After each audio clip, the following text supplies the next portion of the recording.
Welcome to another episode of Leads Unfiltered, and today I have the honor of sitting with Emma Clark.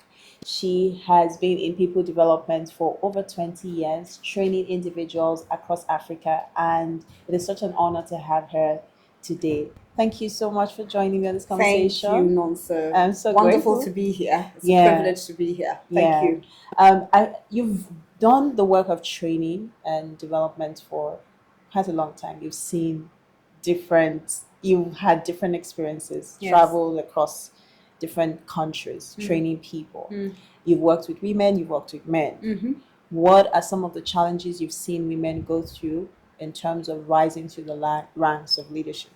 Well, I think that, first of all, it starts from where we come from, all right? Everything starts from where we come from, and it starts from how we've been socialized, how we've been brought up, how we've been conditioned, how we've been told about who we are and how we become who we are and what we should be within society. So if you grew up in a home where you were not made conscious of the fact that as a woman you can become something, then you're not going to get very far. That's where it starts from. I was fortunate to have grown up in a home with a father and a mother. Of course, I had a mother who role modeled leadership very well.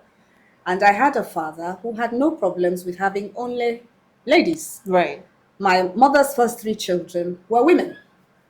And he let us know there is nothing wrong with you being women and you have no excuse in this world. So I grew up in that kind of environment where it was okay to be a woman, and it was okay to be a successful woman, and it was okay to be a woman in leadership. So I don't have any other patterns to connect with that would tell me otherwise. But unfortunately, for some women, they've grown up with those patterns where you're told the best place for the woman is in the kitchen, looking after the man and just being quiet at home. Right. So that's, for me, is where it starts from, at first. Then you get to the workplace environment, and that's where it continues, where you meet organizations. It all depends on who is in charge of the organization and the kind of environments that have, the kinds of cultures that have been created within those organizations. And where you get organizations where women are not exactly given a place. I remember interviewing for a particular organization that will remain nameless. And I remember I was asked the question, do you intend to get married soon? And then, I was shocked when I heard the question. And then the second question was, if you intend to get married, do you intend to get pregnant? How soon do you intend to get pregnant? Because we don't want people to come in here and then get pregnant quickly, so that you have to go on maternity leave and then you're not available for work. So these are the things that you're going to encounter. And then you also have a situation, lastly, where you're working with men who've also been socialized. There are 2 kinds of men you will work with. You will find lovely egalitarian men who've grown up in homes where they had mothers who role modeled leadership. So they don't expect anything else. Right. In fact, if you're a woman and you're not pulling your weight, they're not going to be happy with you. But then you also have the traditional men who grew up in societies where women were to shut up and stay in the corner. All right? Or women were objects that were supposed to just stay in the corner. So it all depends on who you get in the office and who you're working with. But unfortunately, in a lot of Nigerian organizations, you're going to get the traditional men who you will have to fight to be able to advance as a woman in leadership. Wow. So that's it. You've really broken down the issues and the challenges. Now let's speak to women who may be listening to this. And I think we should also speak to men as well. Right. How can we overcome the stereotype? Because you spoke about your own journey. I believe that we have the personal power to overcome the conditioning that we see in society. Speak to that. Speak to a woman who's listening. And how can you break out of that social stereotype in order to rise, and fulfill your leadership potential? Everything is about what? Mindset. Your mindset. All right? Everything is about the way that you think. If you think that you're small, you're going to be small. Yeah. If you think that you're big, you're going to be big. All right? So everything has to do with conditioning, how you see yourself. All right? So you've got to make sure, women have got to make sure that they're constantly in a context where their mindsets are patterned towards success and advancement. If you stay, I don't stay anywhere where I'm going to be, all right, where my mind is going to be closed or shut down.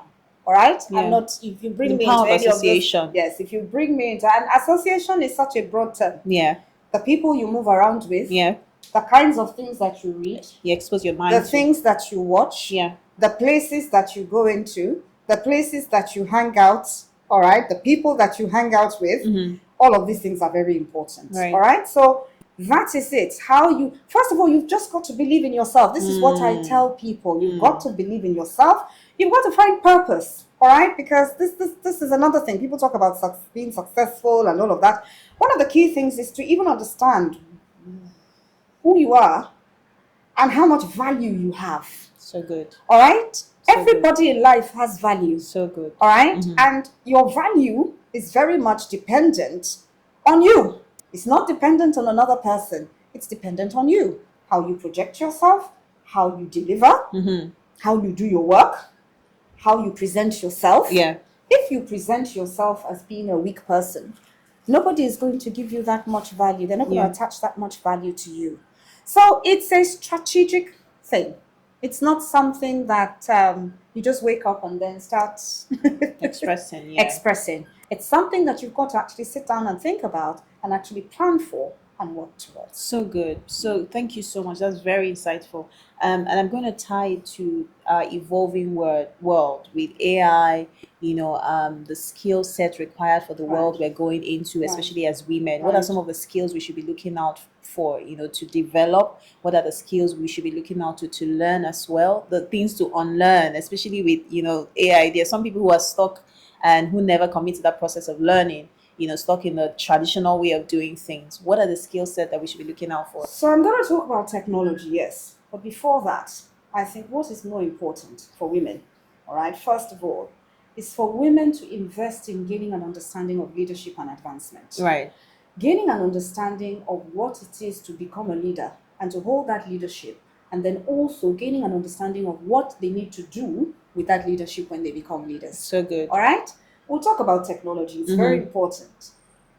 But that factor is very important. There are so many, I always tell everyone that as you advance, it's like a pyramid.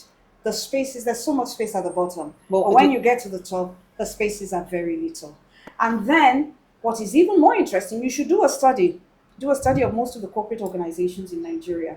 And what you're going to find out is that by the time it gets to the board level, or by the time it gets to the executive management level, you're going to see in most companies there are more men than women. Yeah. All right?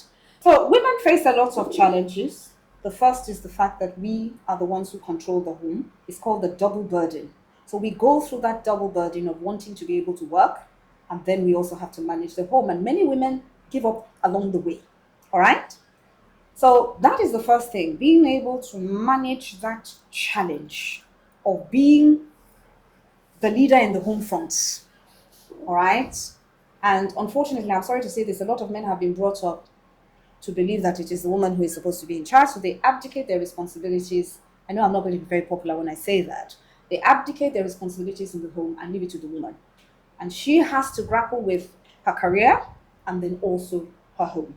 So the first thing you have to get under control as a woman is how to manage your life at home, all right, when you're married, and then how you're going to manage that life in the workplace, combine that with life in the workplace.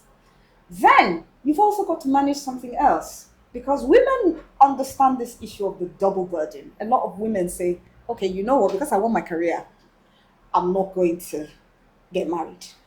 So you find a lot of women who rise, and unfortunately, they don't have that benefit of a family life.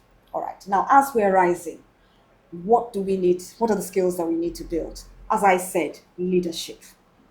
We want to, very few women focus on that. So when they have that opportunity, when that opportunity comes for you to be a leader, you're presented with this opportunity. There is another man. And if a man is sitting there and a woman is sitting there, usually, automatically is the man they're going to give it to because he's a man. All right. So we have to. One of the things I always tell women is this: you have to work twice as hard. Sorry, it's just the way it is. And you have to give people that understanding of the fact that you are a leader, you can do it, you have the capacity, you have the capability. So there's so many skills you have to learn as a leader. You've got to learn how to be a visionary. You've got to learn how to communicate. You've got to learn how to manage people. You've got to learn adaptability, how to shift in and out of different contexts. You've got to learn how to control both men and women. There are just so many things skills, that you have to learn. Technology is important. There's no doubt about it. I always tell, and it's important for everybody. Yeah. Both men and women. and women. All right, because we are. That's where we're going to. All right, is technology is if you don't understand what's going on with AI, machine learning, robotics, and all of that, you're going to be left out. Yeah. All right. I hear that by next year, or is it whatever, the computers that we have now are going to be obsolete, and everything is going to be AI powered. So if you don't have those skills, then where are you going? Lastly, visibility is important. A lot of women don't want you. The men brag. Men know how to brag. They were born with bragging rights. But women don't know how to do that. So we succeed at something. We're good at what we do. But we don't have the capacity. We don't like, most women don't like, they say, oh, you talk to most women, they'll say to you, I don't want to talk about my life or what I do. I just like to do my work, let my work speak for itself.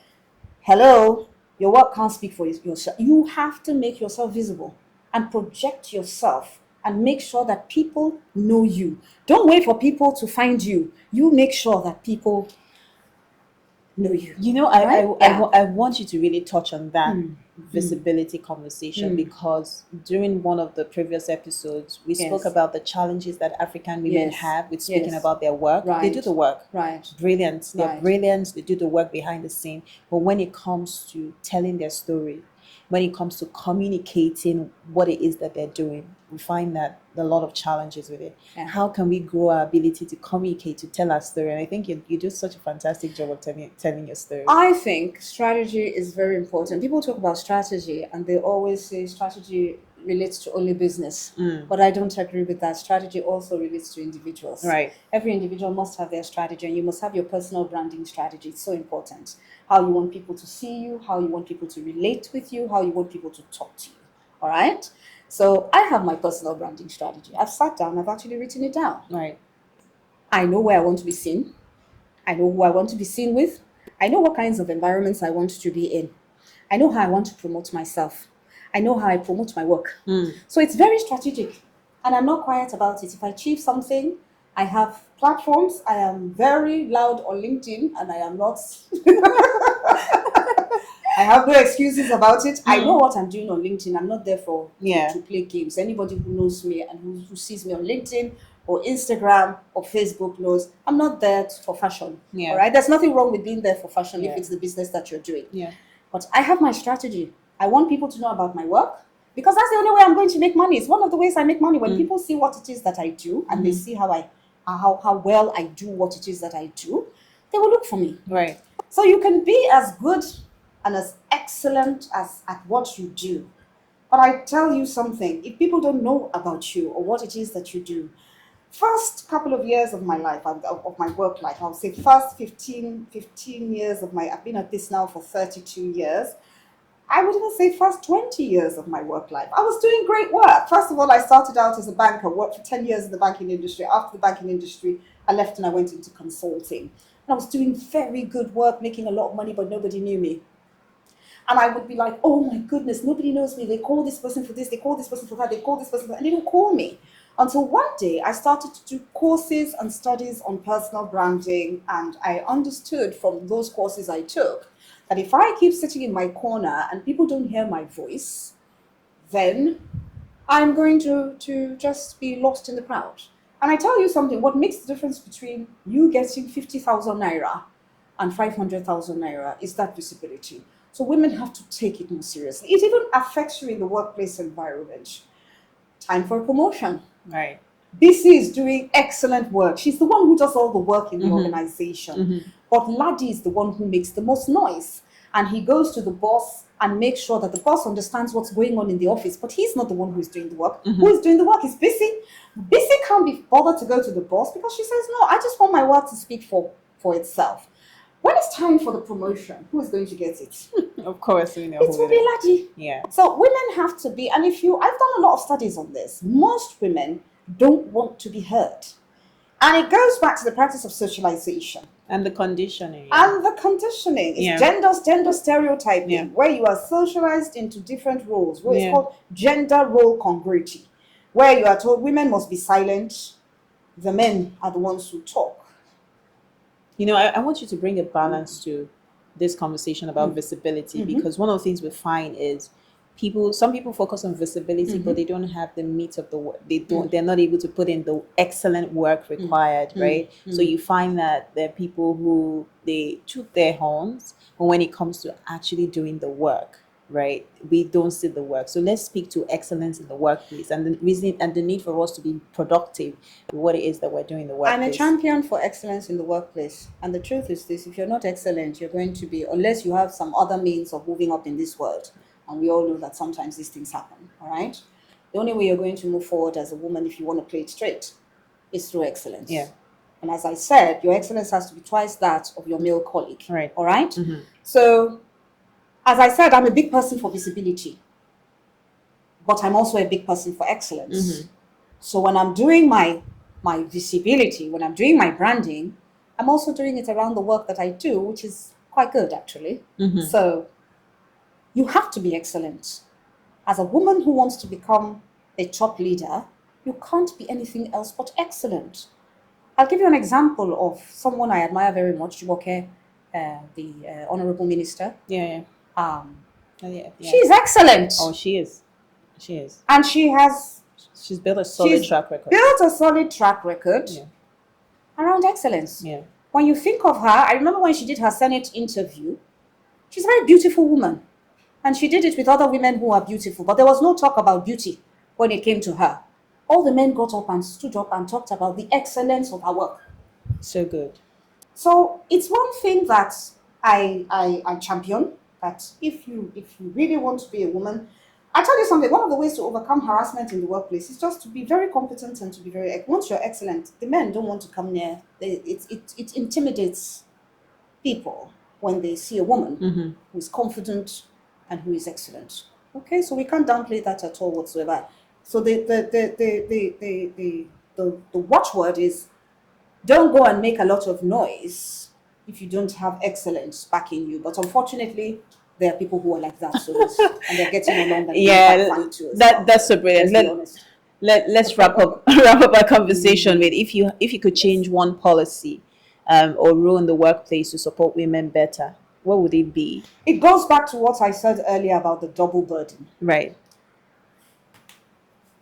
Workplaces need to become more supportive of women in the workplace. So instead of asking women, are you going to get married or are you going to have children? The question should be, when are you getting married and what can we do to help you anchor yourself in your marriage? That's how interviews should be handled. All right? I remember when I was running offices, I don't anymore. I work on a project, I work, from home, and I work, with my people on a project basis, and I work virtually. But when I was running physical offices, I remember I had a woman who came in one day and told me, very competent woman, and she told me, she said, I have to resign. And I said, why do you have to resign? She said, because every time I walk out of my house, my baby is crying, and she doesn't allow me to come to work. So I said to her, this is a simple thing. And I've done this many times. I said to her, bring the child to the office. And she looked at me and said, you want a child in the office? I said, yes. I don't have any of my own. So the more children running around me, the happier I am. And this child came to the office. And when she came, she was a crybaby. She never wanted, even if her mother wanted to even, go to the other room, she'd be crying. So one day I said to them, okay, we're going to deal with this problem. And I know what I did. I said to them, take the baby far away from the mother. The problem is the child is too attached to her mother. And everybody said, oh, you're such a hard woman. I said, no, I've seen this happen to one of my older sisters. And she had to break it like this. So they took the child far away. Another woman took the child far away. The baby cried from morning till night. Well, it wasn't morning till night. It was just about 15 minutes. And by the time the baby came back, the baby stopped crying. And then what happened? Well, she wasn't a baby. She was like about 18 months to 2 years. What happened? The young lady started walking around the house, playing around the house. Everybody became her mother. Before that, she wouldn't let anybody carry her. Everybody became her mother. Everybody became her father. The child became socialized into the practices of the world.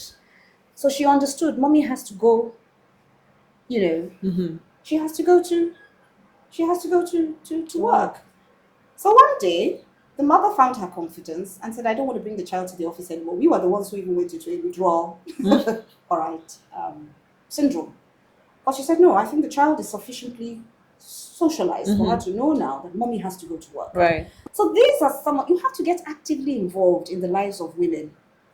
As a boss, I get actively involved in the lives of my women. I want to know what's going on. So we move from just talking about we it move to from just taking talking action. to taking action. You Yeah. can't be, the workplace we spend more time in the workplace than we do at home. Right. So the workplace has to become a family, an extension of the family unit too as well.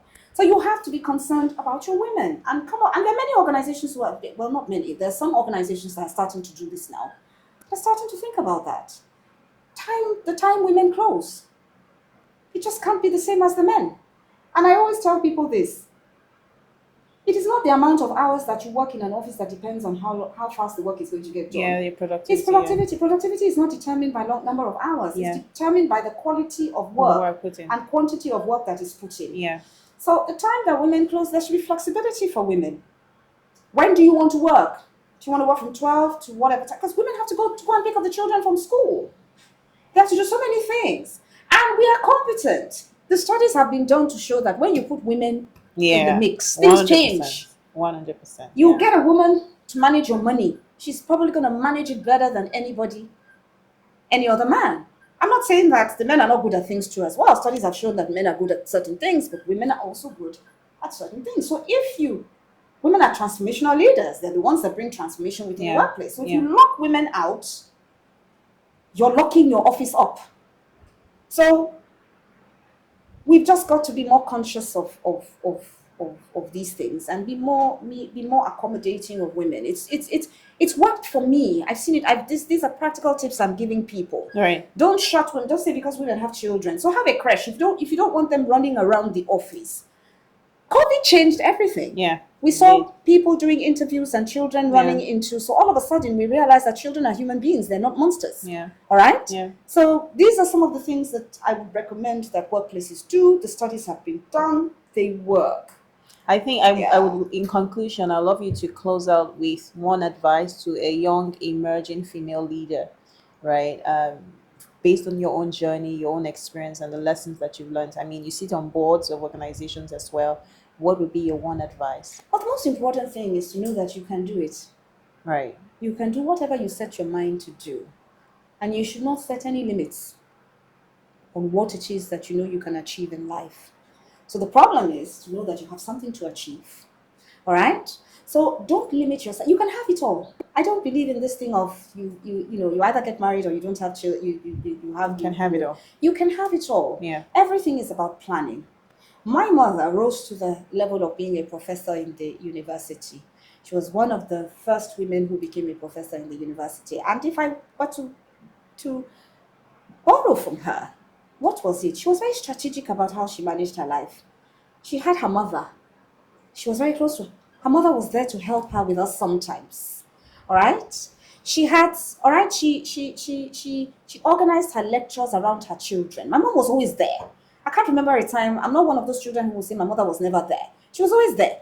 But she had her career. Yes, it took her slightly longer to get to where she was going because of children and because of all of that. But she got there because she was determined to get there. So she was always there when we came back from school. She was always there for us to help us. But she succeeded. And that was because, one, she never put any limitations on herself. All right? Because she grew up with women who did not put limits on themselves. All right? Yeah. She had a husband who did not limit her. So that's another thing. Choose your husband carefully. Choose your relationships carefully. Choose your friends carefully. All right? And just have that understanding that there is nothing that you cannot achieve. All right? if you set your, Mind mind to it, all right, and then invest in yourself. It's very important. A lot of women do not invest in it. I coach a lot of people. They come to me, they ask me for help, and then I'm like, I love the ones who come to me and there's something I can work with. I don't like the ones that, when I will still help anyway, you give me a CV and you've done nothing to invest in yourself. I remember working with someone a couple of years back. We met, she's like a mentee to me, and then there's also that reverse mentoring going on. And then we met up after a long time of not seeing each other. And the first thing I asked her is, where are you going? And she said to me, she was just talking a bunch of rubbish. We talk about this all the time. And I said to her, darling, I'm looking at your CV, you're peaking. You're not investing in yourself. She took me seriously. We sat down and she said to me, Emma, what do I need to do to invest in myself? I said, at this point in time, you need to take a break. You need to go and do a master's. This girl applied to do a master's degree. She got a scholarship, went abroad, got the master's degree. I tell her story everywhere. When she left this country, she was earning 600,000 naira. Now she's earning 7,000 dollars a month. So good. So good. Investment. The investment is paying off. All right. So much to talk about. So much to talk about. So little time. That was so insightful. Thank you so much for spending Wonderful. time. Thank you so much. I really enjoyed myself. Thank you so much. So don't forget, you can access leadership development courses on our website, thanks to 𝗵𝗲 UK, and you can get it at a discounted rate. So we'll see you on the next episode. For now, take care.